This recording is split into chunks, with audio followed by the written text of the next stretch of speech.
Boise State and Washington. These are two teams that have a lot of momentum and they're really exciting teams to watch for different reasons. Washington obviously had an incredible year under Kalen DeBoer in his first season, and Boise State found a way to elevate their game under Andy Avalos. So now you have two teams going against each other that feature a number of talented players. It's just a matter of which style will win. You look at this passing attack for Washington versus Boise State. Boise State had one of the best pass defenses in college football last year. So that's going to be something to keep an eye on. That'll be a really intriguing matchup, especially with the trio of wide receivers that Michael Penix Jr. gets to throw to. And I think that you're looking at a really exciting group of playmakers on both sides. And there are some questions for each team. But I think the biggest thing is what does that passing offense do for Washington? What does that pass defense do for Boise State? Because if Washington can move the football efficiently against this defense, whether it's running the ball or through the air, then Boise State's going to be in for a long night. I don't think that this Boise State offense has what it takes to compete and with Washington if Washington is scoring every single drive.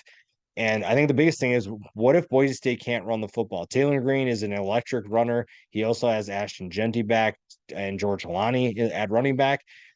But what if you can't run the ball? What if Washington, whose defense is extremely talented, what if you can't do that? What does that mean? Can Taylor Green win a shootout with his arm? I don't think so, but we're definitely going to see how much he's developed in the offseason. So that's definitely something to keep an eye on, something that will have a big impact in this game. And the Green versus Penix matchup is really exciting for both sides. I think Michael Penix Jr. surprised a lot of people, but Kalen DeBoer obviously has a good track record of elevating his quarterbacks. So it really wasn't too surprising in the end. But if Green is able to compete with Penix, Boise State's in for a magical year.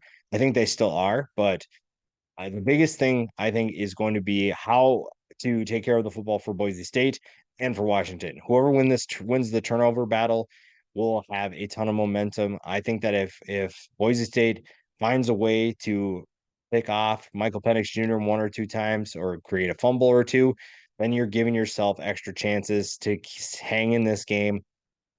I think when you look at last year against Oregon State, it did not go how they wanted it and turnovers were a big factor in that. But obviously, Washington is a different level above Oregon State.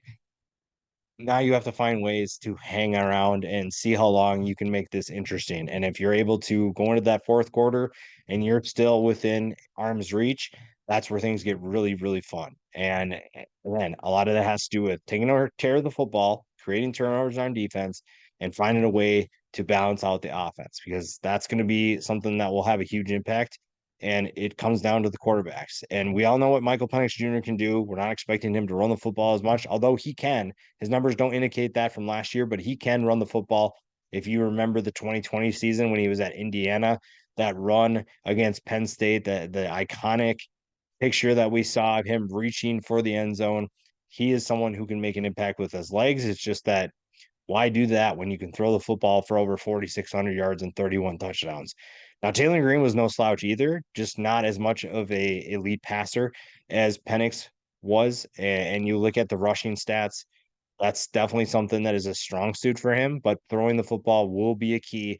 Maybe you don't even have to be an air raid guy. You don't have to throw it all the time. You just have to be efficient with the football and obviously losing a player like Latrell Caples really hurts, but you still have other people that can step up. You still have a talented group of wide receivers that can make big plays, and the rushing attack is what it is. And you have a talented and experienced offensive line too. So Taylor Green has all the pieces that he needs in front of him and around him. So it's just a matter of can they handle the level of talent that Washington has? Can they compete at that high level? And can they slow down that trio of pass catchers? Because when you look at Odunze, McMillan, and Polk, those three are tough to stop by themselves. And that's just three guys. Like I said, Penix can run the ball. Dylan Johnson will be the feature back, I think, with Cam Davis out for the year. So there are still plenty of players that you need to worry about. There are plenty of players that will make life miserable if Boise State isn't careful. And then it just comes down to what are you able to do offensively to keep up with this Washington passing attack, with this Washington offense, because even though Boise State defense is good, it's that Washington is still going to score points. You are not going to keep them off the scoreboard. It's simply not happening. So how do you find ways to get extra possessions? How do you find ways to get more points on the scoreboard to keep you in this game? Because an upset is going to be very difficult. It will not be easy. Washington should win this game, but Boise State just always has that magic that you can't explain. You don't understand why they're in games as long as they are, but that's what makes this so exciting. That's what makes this potentially special. And this game could be one of those that you remember for a long time. It's just a matter of what does Boise State do to help themselves grow that magic even more.